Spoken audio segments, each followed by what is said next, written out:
Ассалаумағалейкум баршаңызға. Бүгін менде осындай оқтар 32 грамм крахмалмен зарядтап көрдім. Басы қатты заводской болған жоқ. Бізде енді 3 крахмал оқ бар, 32 грамм 1,8 сунар және 36 грамм 36 грамм зарядтап көрдім. Бұл контейнермен және тағы 5 оқ бар.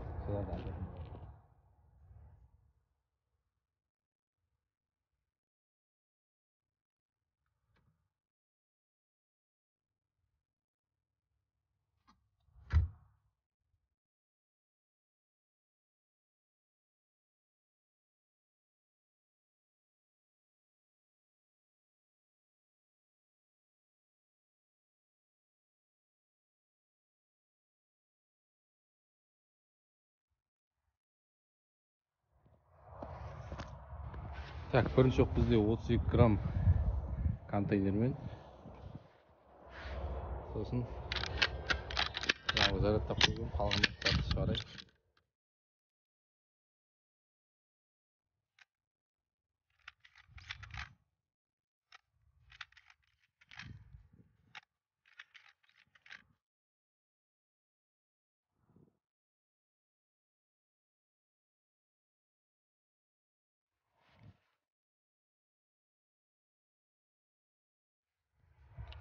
Так, бірінші оқ мынау көк, осыны жіберем.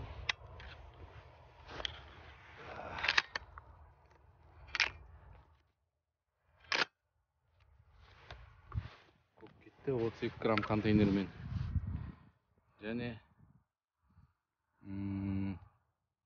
32 грамм контейнер, 32 грамм контейнер, 32 грамм контейнер және 34 грамм контейнер бар. Крахмалдар ана жақта, 36 грамм ана жақта. Так, 34 мен ең соңына салайын. 34 грамм ең соңғысы. Қалған бәрі 32 грамм. Айта кетейін, бұл оқтар бәрі қолдан жиналған, яғни станоксыз, аппаратсыз жиналған контейнермен жиналған. Ана жерде мен метр салып қойдым. 50 қадам, яғни 50 қадам алшақ жүріп 50 қадам орын жасап қойдым. Қазір соны ататын болады. Бір жағынан перезарядка жүре ма, жүрмей ма, соны есептейміз.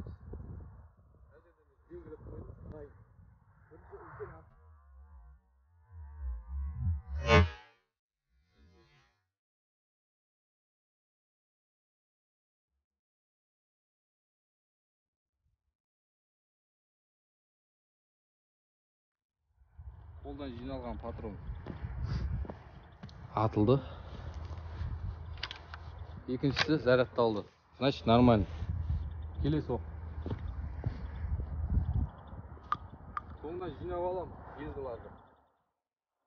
Бір оқ кетті, екіншісі қасындағы ақ қағаз. Ол да 50 метр.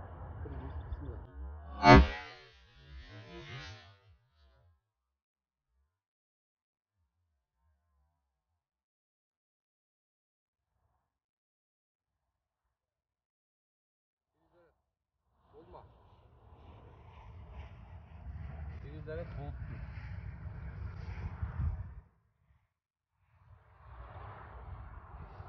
Так, бұны да соңынан жинап алам.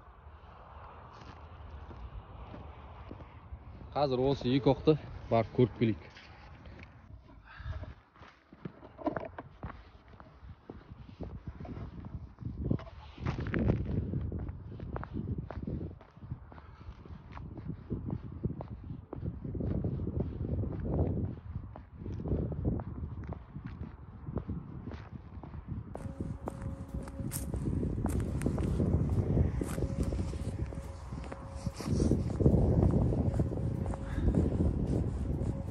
Так, біріншісі мен аттым. Соңынан барлығын жинап алып кетем. Айналаңыздар. Так, бірінші мынаны аттым. 50 қадам алшақ басып. Так, бұл жерде қатты, ондай қатты не жоқ, оқ жоқ, бірақ қоян егер жүгірсе асты жағында бар екен. Бұл бірақ теген, үстіне де теген. Так, екіншісі екіншісіне ұшақ жерден тиген ғой маған. Екіншісі. Значит, бұл не деген сөз? Бұл деген сөз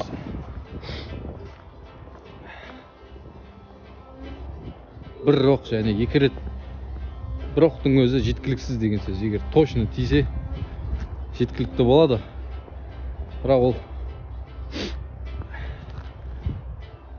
точно тию екі талай ғой, қоян қатты жүгіреді ғой. Сондықтан қазір тағы менде крахмал бар. Крахмалмен зарядталған, соны көреміз. Бірақ ол дұрыс зарядталмаған сияқты, крахмалдың өзі төгіліп жатыр.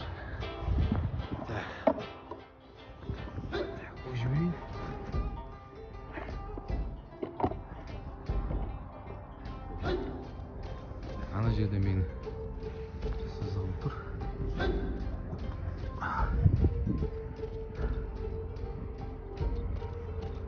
Қараңғы түсіп барады. Қалған оқтарын менде 32-лік. Бұлар атуға не стоит деп ойлаймын, значит. Бұлар нормально жиналған. Келесі.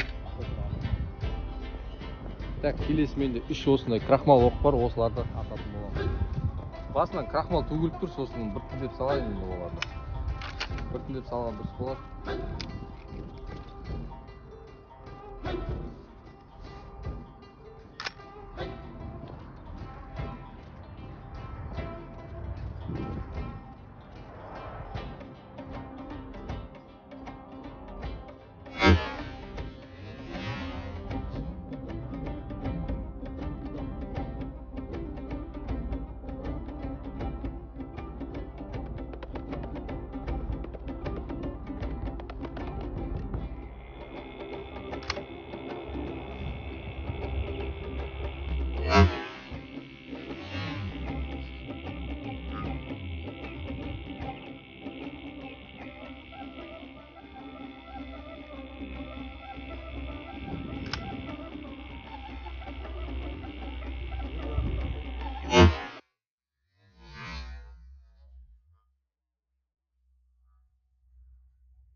Барлығы нормально атылды. 32 граммдықтар. 32 грамм өзі нормально ғой. Адайсы қатты көп тұр. 34 пен 36.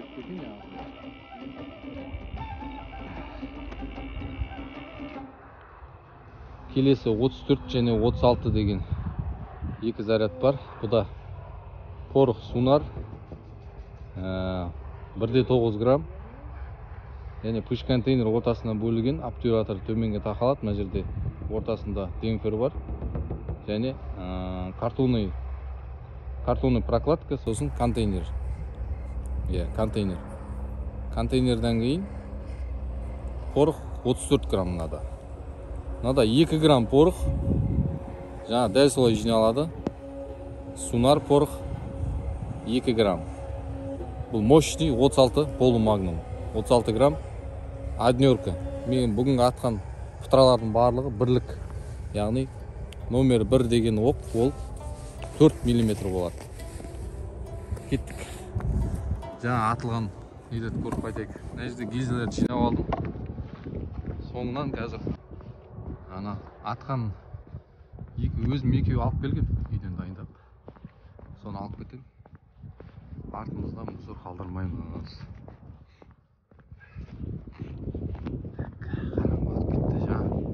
Негізі қоян іздеп шыққам. Бір-екі қоян алыстан кездесіп, машинамен келіп жатқан кезде өтті алдымнан. Так, бізде аны біз неше рет аттық. Бұған вспышка қоса аламыз ба? Вспышка қоса алмайды екенбіз. Настройка қайда, настройка? Яркость көтере салайын. Яркость көтердім. Мына оқта одан кейін қоян точно қалды. Так, мынау бұған кейінге дейін бытырап кетіп жатыр оқтың бәрі. Біреу, екеу, бағана үшеу еді ғой. Қазір үшеу плюс үшеу болып тұр. Төртеу ме? Үш, төртеу екен, төртеу қосылыпты.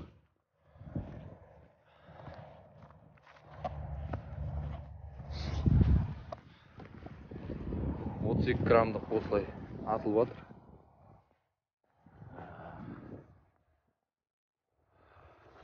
Отдача не подарок даласы. Так, 34 пен 36 граммды аккурат жиналған екен, атқым келмей тұр да. Келесі охотаға алып қалсам ба деп тұрмын да. 36 грамм негізі былай зарядтаған дұрыс екен. Бірінші 32 грамм. Неге десеңіз 32 грамм не қылады? 32 грамм не қылады ғой? Жақыннан атса 32 грамм кетеді. Екінші 34 салу керек, үшінші 36 салып қою керек екен. Болды, 3 оқ салу керек. 5 оқ керек емес. Бұл жаңағы емес қой, үйрекке аңшылыққа шығып жатқан жоқ қой, жаңағы үйрекпен қазға ше. Жатып алып даң ата беретін. Отырып алып ше бір орында. Бұл қоян кездесе жүгіреді, мынандай қалың арасында кетеді. Оны қалың арасынан көріп үлгересің, ол қалыңға жүгіріп кіреді. 3 оқ енді максимум. Мен бір-ақ рет 4 оқ аттым. Қоян тигізу керек, алу керек болды, шаршап тұрғаннан кейін. Амалап 4 рет аттым, сол кезде бір қоян алдым. Одан кейін бүгін емес алдында. Одан кейін 2 рет атып, кәдімгідей прицелде тұрған қоян ғой, дәл осындай ғой осы расстояние. Дәл осы расстояние 50 қадам әдейі өлшеп алдым, примерно көзіммен көріп тұрғандай. Ана кішкентай ақ жаңағы мешенмен атқан. Сол ақ мешендегідей расстояниеде тимеді ғой, 2 рет аттым. Ой жақ, одан кейін ату не стоит деп ойладым, өйткені қатты жүгіреді екен, секіргенде 5-6 метрге дейін фук секірген іздер жатыр, артынан іздеп. Бүгін осындай қолдан жиналған патрондар тестке алып шықтым. Так, енді 36 грамм мен 34 граммды атпай қойын деп тұрмын, или ата салайын ба? Қалай ойлайсыздар? Так, өзіммен бірге менде. Так, қалған бәрін атып тастаппын ғой мен, Қалған бәрін атып тастаппын ғой. Так, 4-еу, 8, 9 оқ алып шыққым. Так, мақұл, көңілдеріңізді қалдырмай 34 грамм мен 36 граммды көрейін. Көңілдеріңізді қалдырмайын. Қараңғы болып тұр, сонда да атамыз еді тәуекел. Яркісін ашайын. Айтпақшы, штатив шамал жақындат қойшы.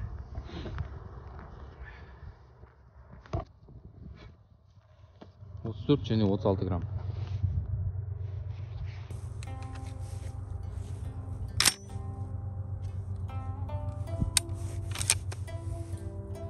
Алдында күн суықта атылмай қалған еді, неге екенін білмеймін.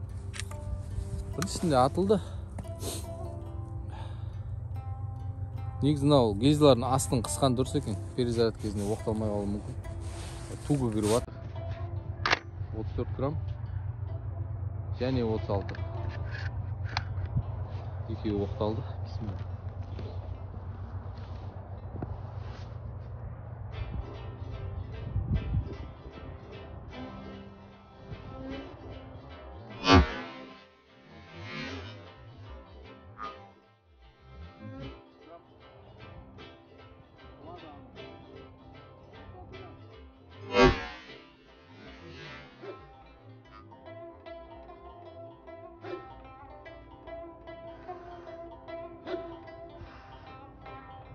Затворный загрузку.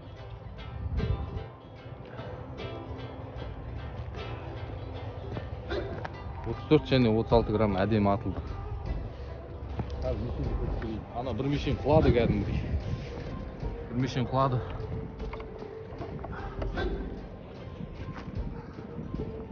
Сразу сол жерден жинап алып кетейік. Дәшеге қайтып. Енді бұл тест не үшін жасалып жатыр десеңіздер,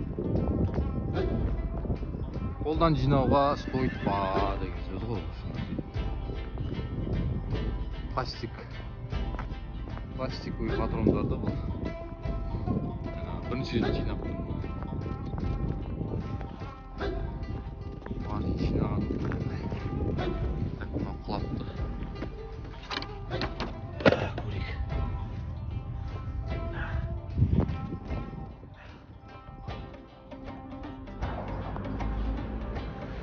Жаңа мешендерді алып келдім.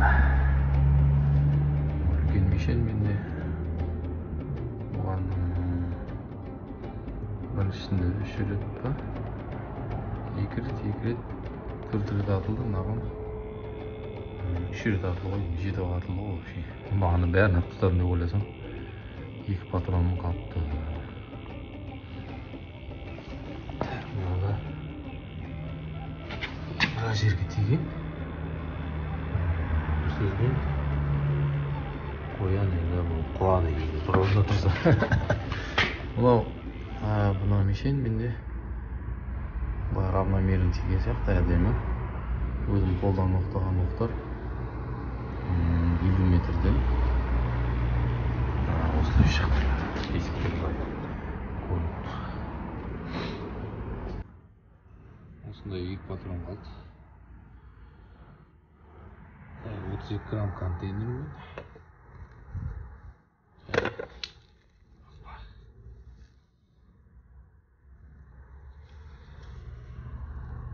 Бұл да 32 грамм контейнермен номер 1-2 қалыпты, өзім жинаған. Бастар болады звездасы. Қолмен жинағаннан қатты мықты болмайды ғой. Әдемі болмайды ғой. Главное, бесатар оқтап тұр, значит, нормально деген сөз. Ал бұндай атылған кездерді тауып алу өте оңай бойынша. Осымен тест аяқталды. Келесі видеода қалай зарядтағым жайында видео болады. Жақсы.